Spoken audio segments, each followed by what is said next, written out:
Well, good morning, everyone. My name is Maddie Stream. I'm going to do your August the 2nd spiritual principle, a day in a meditation.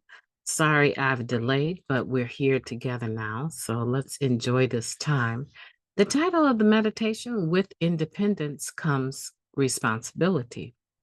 Learning to make a decision for ourselves also means accepting responsibility for those decisions. Now, that comes from the Living Clean book. Chapter 6, Finding Our Place in the World.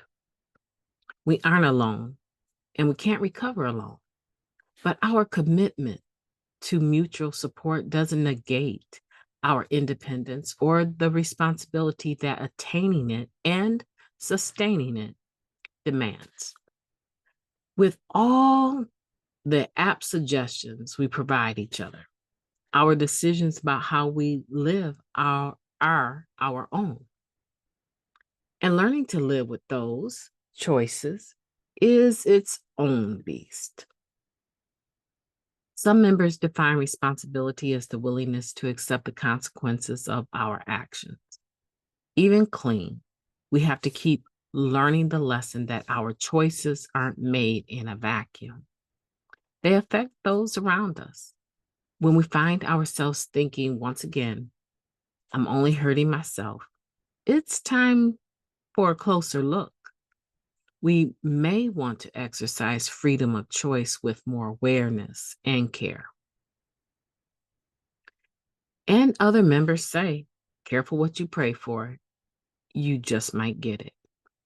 Often when we do get what we want, it's a whole other world of responsibility that is ours to manage. A romantic partnership, getting our kids back, a career, property, a new puppy.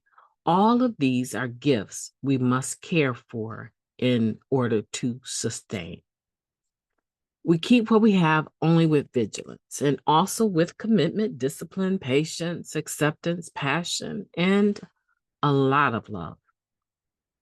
Another aspect of taking responsibility for our independence is when inevitably we are faced with other people's opinions about a new direction we choose. At times that I told you so reaction we get makes us defensively dig ourselves further into a bad choice, or someone else's response spurs us to run from a good one. Blaming others gets us nowhere. Practicing independence requires an honest assessment of our choices in the face of others' reactions. We've always heard members say, the more I make new mistakes rather than repeating old ones, the more I know I'm making headway in my life. I'm doing the best I can at living fully and owning my independence. I can live with my choices, and if not, I can make different ones. Let's take a moment of silence followed by the we version of the Serenity Prayer. Moment of silence now, please.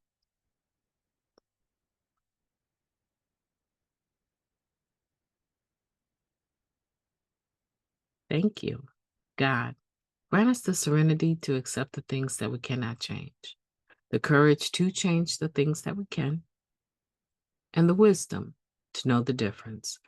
Just for today, please and thank you. How powerful is that? With independence comes responsibility. And no matter how many suggestions people give me, no matter how powerful the therapeutic value of one addict helping another be is without parallel, at the end of the day, I am still faced with what am I going to do? And when am I actually going to do it? It's still my decision. And I think sometimes we come in and we kind of hobble along using crutches, using our sponsors, the reason why we do or don't do something, instead of learning to become fully self-supporting in a spiritual sense, right? In the sense, now I'm not talking about self-sufficiency. I'm talking about being able to support my existence, my decisions, my whatever it is I'm in, and owning my part, owning my responsibility. If I choose to be in a relationship, with that comes responsibility.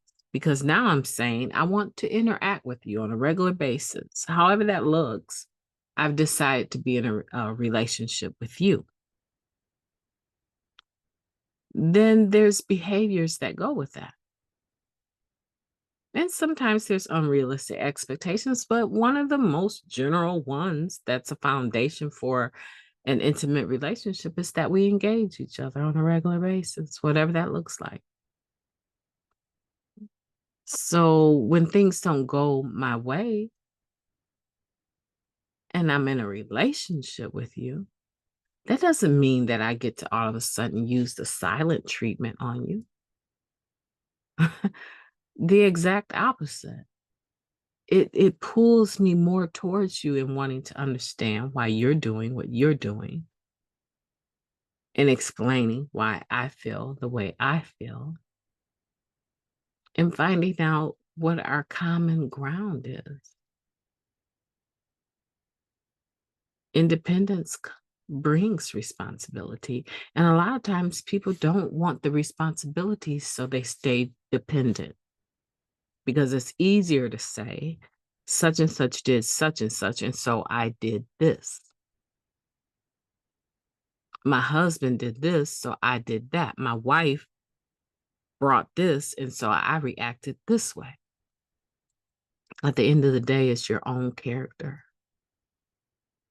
that you have to take ownership for, whether it's good or bad. And at the end of the day, as it points out here, if something's going on and I've made a bad decision, okay, I get to make another one in a responsible manner. I don't necessarily get to change suddenly and throw people off guard that are dependent on whatever I previously presented. Give you a quick example and I'll let you go. I don't want it to make it too deep, okay? So I agreed to chair a meeting every other, let's pick a day, every other Wednesday at my home group. I agree to chair a meeting. And they ask upfront that you make this commitment for 6 months. Some groups are only 3 months, right? But they ask that you make this particular commitment to chair a meeting at this particular time and that you arrive at least 15 minutes before the start of the meeting and that you will chair that until it ends, the time ends, right? So it's 6 months, about 2.5 months into it. I'm not liking the particular group of people that are actually showing up at that meeting. And I don't know how to maintain an atmosphere of recovery. And so I'm like, one week, I might find a substitute for myself. The next week, I don't even show up until right on time for the meeting to start. I'm not there 15 minutes early. The next week, I'm not even there on time. I come 10 minutes late and someone else has had to start the meeting. And then I get an attitude because they're sitting in the chair seat, right? And then I need to make a ruckus to take back my own responsibility that I showed up late for. I get offended by that and have an attitude. So the next week, I don't even show. And I do that for about 2 weeks. And I don't take any phone calls from the people from the group that are calling to find out, hey, GSR is calling me. I'm not going to take that call. I'm not going to return that text. If I was actually still chairing the meeting, I would be there. They should know that I quit that responsibility. There's a whole lot that's wrong with that. Yeah, I made a decision and I can change my decision at any time. If I made a decision and it no longer works for me, I can change my mind. but it it has to be done responsibly. There's a way to do it. I'm not suggesting that you just hold on to the commitment and it's killing you for 6 months. I'm not suggesting that. I'm suggesting that if you want out of that, be mindful before you take on another commitment, but also to go about it and handle it the right way. Put everything in place so that the meeting is not lacking because you change your mind. That's a very minor example. But we change the flick a lot of times, even in our relationships with people, and we expect them to just fall in line because we've had a change of mind and heart. And that's not life. That's not realistic. Yeah, we're independent. We don't want to blame other people for our problems anymore, but it comes over time. We develop the level of integrity, honesty, open mindedness, willingness. These are all things that are enveloped in being responsible. My name is Mighty Stream. I've enjoyed talking to you today. I hope that you will have a beautiful day on purpose.